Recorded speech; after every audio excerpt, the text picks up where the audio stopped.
रात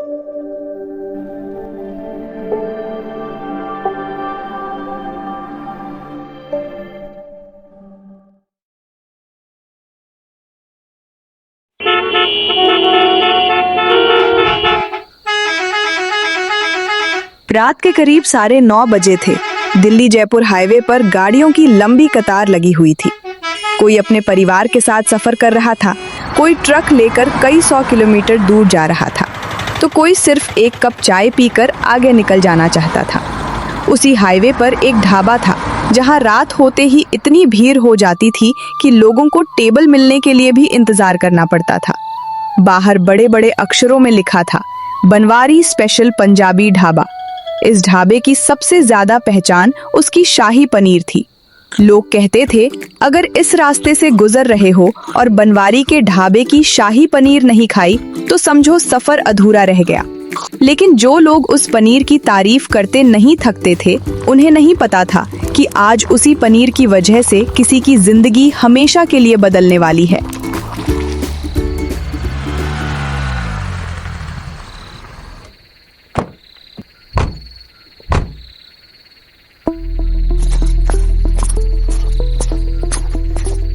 अरे बनवारी भाई, कैसे हो? पहचान लिया या नहीं? अरे शर्मा जी, आपको कैसे भूल सकता हूँ। आइए आइए, बहुत दिनों बाद दर्शन दिए आपने। क्या करे भाई, काम ही इतना रहता है। लेकिन जब भी इस रास्ते से निकलता हूँ, खाना यहीं खाता हूँ। घर वाले भी कहने लगे हैं कि अगर बनवारी के ढाबे पर नहीं रुके तो सफर पूरा नहीं होगा। आप जैसे लोगों का प्यार ही तो हमारी कमाई है। भाभी जी नमस्ते। और बिटिया कैसी हो? अंकल, इस बार भी वही शाही पनीर खिलाइएगा। मैंने मम्मी से पहले ही बोल दिया था कि हम यहीं रुकेंगे। अरे बेटा, इस बार तो पिछली बार से भी ज्यादा स्वादिष्ट शाही पनीर खिलाऊंगा। आप लोग आराम से बैठिए। बनवारी की मीठी बातें सुनकर हर कोई यही सोचता था कि कितना अच्छा इंसान है। लेकिन जैसे ही वो मुस्कुराता हुआ किचन के अंदर गया, उसका असली चेहरा सामने आ गया। मालिक, जरा 1 मिनट रुकिए, मुझे आपसे जरूरी बात करनी है। क्या हुआ? सुबह से देख रहा हूँ तेरे चेहरे पर चिंता लिखी हुई है।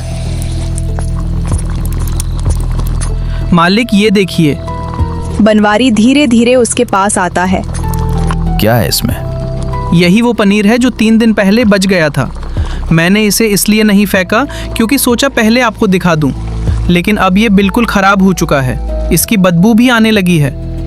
बनवारी डिब्बा खोलकर सूंघता है, फिर हंस देता है। बस इतनी सी बात? मैं तो समझा कोई बहुत बड़ी मुसीबत आ गई।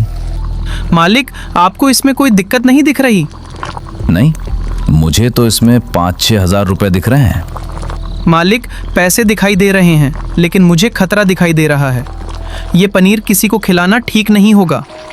राजू, तू 5 साल से मेरे साथ काम कर रहा है, फिर भी बिजनेस करना नहीं सीखा।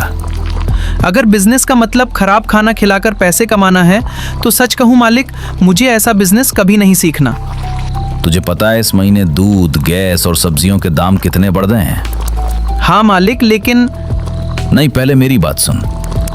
हर महीने लाखों का खर्चा होता है। बिजली का बिल, कर्मचारियों की तनख्वाह, टैक्स, ये सब तेरी समझ से बाहर है। अगर मैं हर बचा हुआ सामान फेंकने लगूं तो 2 महीने में ढाबे पर ताला लग जाएगा। ढाबा 2 महीने बाद बंद हो या 2 साल बाद, लेकिन अगर आज किसी ग्राहक को कुछ हो गया तो शायद ये ढाबा कल सुबह भी ना खुले। कुछ नहीं होगा। इतना भरोसा कैसे है आपको? क्योंकि ग्राहक स्वाद पहचानते हैं, पनीर की उम्र नहीं। लेकिन ऊपर वाला सब पहचानता है मालिक। ऊपर वाला अगर हर छोटी बात का हिसाब करने लगे ना तो आधे होटल और ढाबे बंद हो जाए। गलत काम सब करते हैं, इसका मतलब ये नहीं कि गलत सही हो जाता है। बस अब एक शब्द भी नहीं। ये पूरा पनीर आज रात खत्म होना चाहिए। ऊपर से मसाले, क्रीम और मक्खन इतना डालना कि किसी को जरा सा भी शक ना हो। मालिक, हाथ जोड़कर कह रहा हूँ, ऐसा मत कीजिए। एक बार सोच लीजिए। और मैं आखिरी बार कह रहा हूँ, अगर मेरी बात नहीं मानी तो कल से इस ढाबे में तेरे लिए कोई जगह नहीं होगी। राजू चुप हो गया। उसे नौकरी की चिंता कम थी, डर इस बात का था कि कहीं आज किसी मासूम की जिंदगी बनवारी के लालच की कीमत न बन जाए। राजू ने भारी मन से वही खराब पनीर ग्रेवी में डाल दिया। ऊपर से मक्खन, क्रीम और काजू का पेस्ट डालते ही सब्जी बिल्कुल ताज़ी लगने लगी। देखने वाला कोई भी इंसान ये नहीं कह सकता था कि इसमें कुछ गड़बड़ है। कुछ ही मिनटों बाद वही शाही पनीर शर्मा जी की टेबल पर पहुंच गई। वाह पापा, कितनी अच्छी खुशबू आ रही है। मैं सबसे पहले खाऊंगी। अरे आराम से बेटा, इतनी भी क्या जल्दी है, सब साथ में खाते हैं। बनवारी जी की शाही पनीर का तो जवाब ही नहीं, हर बार पहले से भी ज्यादा स्वादिष्ट लगती है। बस भाभी जी आपका प्यार है। अगर खाना पसंद आए तो जाते समय एक मीठी लस्सी मेरी तरफ से। अरे नहीं भाई, पैसे तो पूरे दूंगा। इतने सालों से आ रहे हैं लेकिन आज तक तुम्हारे खाने से शिकायत का मौका नहीं मिला। यही भरोसा बनाए रखिए साहब। ये बात सुनकर बनवारी के चेहरे पर मुस्कान आ गई, लेकिन दूसरी तरफ राजू की नजर लगातार उस छोटी बच्ची पर थी। उसे हर निवाले के साथ ऐसा लग रहा था जैसे उसका डर सच होने वाला है। हे भगवान, बस आज सब ठीक रखना। लगभग 10 मिनट बाद पापा, क्या हुआ बेटा? मेरे पेट में बहुत तेज दर्द हो रहा है। अभी तो ठीक थी, अचानक क्या हो गया? मम्मी, बहुत दर्द हो रहा है, मुझे अच्छा नहीं लग रहा। अचानक बच्ची कुर्सी से नीचे गिर जाती है। पूरे ढाबे में अफरा तफरी मच गई। जो लोग अभी तक आराम से खाना खा रहे थे वो अपनी कुर्सियों से उठ खड़े हुए। कोई डॉक्टर बुलाओ जल्दी। मेरी बेटी, आंखें खोलो बेटा, क्या हुआ तुम्हें? भाई, मेरी गाड़ी बाहर खड़ी है, जल्दी बैठाओ, अस्पताल ले चलते हैं। नहीं, पहले एम्बुलेंस बुलाओ। मालिक, मैंने कहा था ना, मैंने आपको पहले ही मना किया था। चुप, बिल्कुल चुप। किसी के सामने एक शब्द मत बोलना। लेकिन मालिक, अगर किसी को पता चल गया कि पनीर खराब था तो सब बर्बाद हो जाएगा, ढाबा भी और हम भी। आपको अभी भी ढाबे की पड़ी है? उधर एक बच्ची दर्द से तड़प रही है। मैं कह रहा हूं चुप रह, पहले उसे अस्पताल पहुंचाओ, बाकी बातें बाद में करेंगे। इतने में ढाबे के बाहर पुलिस की एक जीप आकर रुकी। उसे देखकर बनवारी के चेहरे का रंग उड़ गया। यहाँ क्या हुआ है? साहब, खाना खाते खाते एक बच्ची की हालत अचानक बिगड़ गई। तुम इस ढाबे के मालिक हो?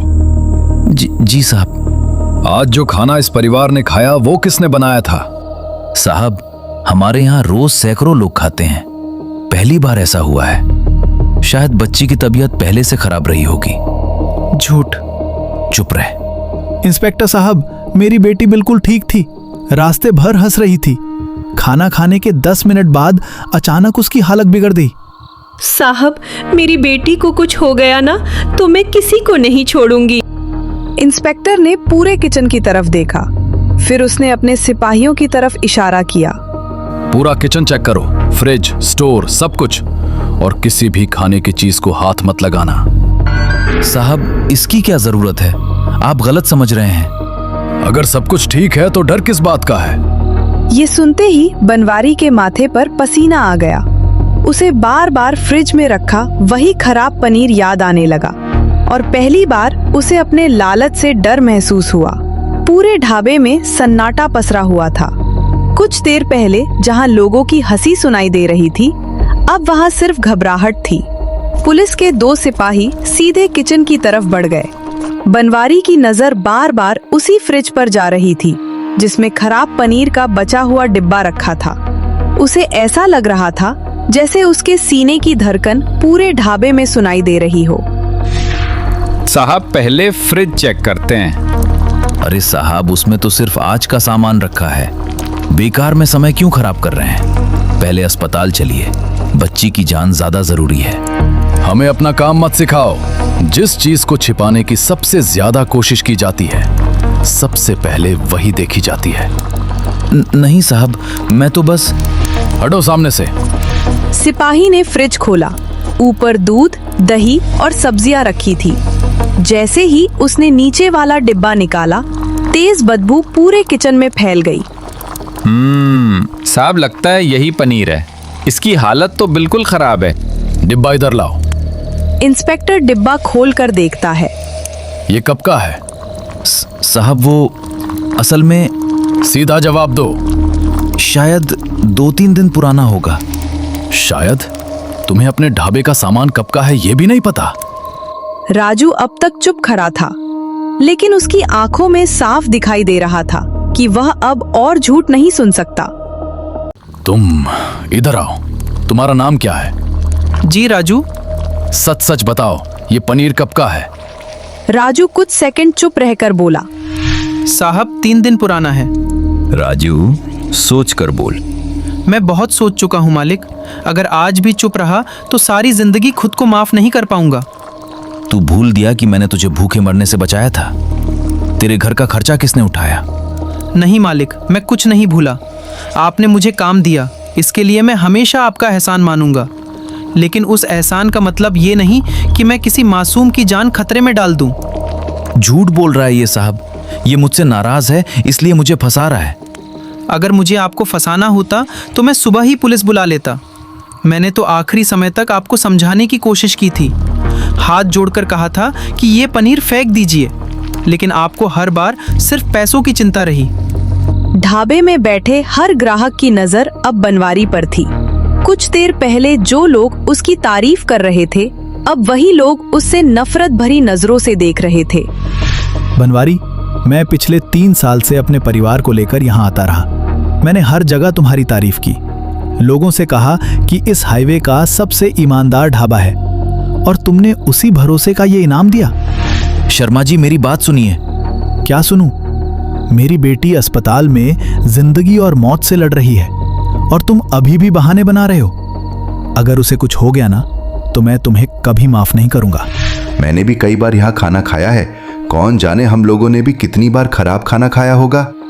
ऐसे लालची आदमी की वजह से सभी ढाबों का नाम खराब होता है। इसे तो जेल भेजना चाहिए। भीड़ धीरे धीरे गुस्से में बदलने लगी।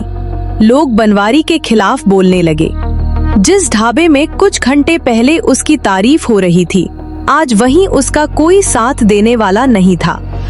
बनवारी, पहली नजर में तुम्हारे खिलाफ मिलावटी और खराब खाना परोसने का मामला बनता है। आगे की रिपोर्ट अस्पताल और लैब से आएगी, लेकिन अभी के लिए तुम्हें हमारे साथ चलना होगा। साहब एक मौका दे दीजिए। मैं गलती मानता हूं, आगे से कभी ऐसा नहीं होगा। जब राजू तुम्हें बार बार समझा रहा था, तब तुम्हें एक भी मौका दिखाई नहीं दिया। अब कानून अपना काम करेगा। साहब मेरा परिवार बर्बाद हो जाएगा। किसी और के परिवार के बारे में सोच लिया होता तो आज तुम्हें अपने परिवार की चिंता नहीं करनी पड़ती। सिपाही ने बनवारी के हाथ पकड़ लिए। वह पहली बार समझ रहा था कि लालच से कमाए हुए पैसे मुसीबत आने पर इंसान को बचा नहीं सकते। पुलिस बनवारी को लेकर थाने पहुंच चुकी थी। उधर अस्पताल में डॉक्टर शर्मा जी की बेटी का इलाज कर रहे थे। हर बीतता हुआ मिनट शर्मा जी और उनकी पत्नी के लिए किसी साल से कम नहीं था। बनवारी पहली बार सलाखों के पीछे बैठा था। जिस आदमी को अपनी दौलत पर सबसे ज्यादा घमंड था, आज उसके पास सब कुछ था, सिर्फ चैन नहीं था। मैंने ऐसा क्या कर दिया? मैं तो सिर्फ थोड़ा सा नुकसान बचाना चाहता था। क्या सच में मेरी वजह से इतना बड़ा हादसा हो गया? तभी इंस्पेक्टर लॉकअप के पास आता है। अब क्या सोच रहे हो बनवारी? साहब एक बात पूछूं? पूछो। बच्ची कैसी है? डॉक्टर इलाज कर रहे हैं। अभी कुछ कहना जल्दी होगा, लेकिन अगर उसे कुछ हो गया तो तुम्हारी मुश्किलें और बढ़ जाएंगी। काश मैंने राजू की बात मान ली होती। हर गलत इंसान यही बात तब कहता है जब बहुत देर हो चुकी होती है। उसी समय बनवारी की पत्नी सुनीता और उसका बेटा चिंटू थाने पहुंच गए। सुनीता की आंखें रो रो कर लाल हो चुकी थी। बनवारी, ये सब क्या हो गया? पूरे गांव में हमारी बदनामी हो रही है। लोग कह रहे हैं कि तुमने पैसों के लिए लोगों की जान से खेला। क्या ये सब सच है? सुनीता, मुझसे गलती हो गई। गलती? इसे गलती कहते हो? अगर उस बच्ची को कुछ हो जाता तो? सोचो, अगर उसकी जगह हमारा चिंटू होता, तब भी क्या तुम इसे छोटी सी गलती कहते? बनवारी चुप हो गया। पापा, उस दिन मैंने पूछा था ना, अगर कोई भूखा आए तो आप उसे खाना खिलाओगे? हाँ बेटा। आपने उस बाबा को भी भगा दिया और लोगों को खराब खाना भी खिला दिया। स्कूल में मैडम कहती हैं कि भगवान सब देखता है। क्या भगवान आपसे नाराज हो गए? बनवारी की आंखों से आंसू निकल पड़े। पहली बार बनवारी के पास किसी सवाल का जवाब नहीं था। उसी समय इंस्पेक्टर का फोन बजता है। हेलो जी डॉक्टर साहब, शर्मा जी की बेटी अब खतरे से बाहर है। समय पर इलाज मिल गया, इसलिए उसकी जान बच गई। बनवारी ने राहत की सांस ली, लेकिन शर्म से उसका सिर और झुक गया। कुछ महीने बाद अदालत ने बनवारी को सजा सुनाई। कुछ महीनों बाद जब वह जेल से बाहर आया तो उसका ढाबा बंद पड़ा था। टूटी हुई कुर्सियां, धूल से ढका बोर्ड और दरवाजे पर सरकारी सील के निशान उसे याद दिला रहे थे कि लालच ने उससे क्या क्या छीन लिया। मैंने पैसे बचाने के चक्कर में अपना सब कुछ खो दिया। तभी पीछे से एक आवाज आई। मालिक। बनवारी पलट कर देखता है। राजू, तू? हाँ, सोचा आपसे मिल लूं। मुझे मालिक मत कह। उस दिन तू सही था और मैं गलत। अगर मैंने तेरी बात मान ली होती तो आज मेरा घर, मेरा नाम और मेरा ढाबा सब बच जाता। गलती हर इंसान से होती है, लेकिन उसे मान लेना हर किसी के बस की बात नहीं। क्या तू मुझे माफ कर सकता है? अगर आप सच में बदल गए हैं तो माफी मुझे नहीं, उन लोगों से मांगिए जिनका भरोसा आपने तोड़ा था। कुछ दिनों बाद उसी जगह ढाबा फिर से खुला, लेकिन इस बार बोर्ड बदल चुका था। उस पर लिखा था बनवारी अन्न सेवा ढाबा। नीचे एक और लाइन लिखी थी, कोई भी भूखा यहाँ से खाली पेट नहीं जाएगा। एक दिन वही बुजुर्ग फिर ढाबे पर आए। बेटा, 2 रोटियां मिल जाएंगी? बनवारी तुरंत दौड़कर उनके पास पहुंचा। बाबा, 2 नहीं, जितनी आपकी इच्छा हो उतना खाना खाइए और मुझे माफ कर दीजिए। उस दिन मैं पैसों के नशे में अंधा हो गया था। आज तेरे चेहरे पर पहली बार सुकून दिखाई दे रहा है। उस दिन आपने कहा था कि मेरा लालच मुझसे सब कुछ छीन लेगा। आपकी बात सच निकली। नहीं बेटा, मैंने कुछ नहीं किया। तेरे कर्मों ने तुझे सबक सिखाया। याद रखना, दुकान पैसे से चलती है, लेकिन बरकत सिर्फ ईमानदारी और इंसानियत से आती है। उस दिन के बाद बनवारी ने कभी किसी ग्राहक के साथ बेईमानी नहीं की। जो खाना बच जाता वह गरीबों में बांट देता। धीरे धीरे लोग फिर उसके ढाबे पर आने लगे, लेकिन इस बार लोग सिर्फ उसकी शाही पनीर की नहीं, उसकी ईमानदारी की भी तारीफ करने लगे। कहते हैं, लालच इंसान को कुछ समय के लिए अमीर बना सकता है, लेकिन सिर्फ ईमानदारी ही उसे इज्जत और बरकत दिलाती है।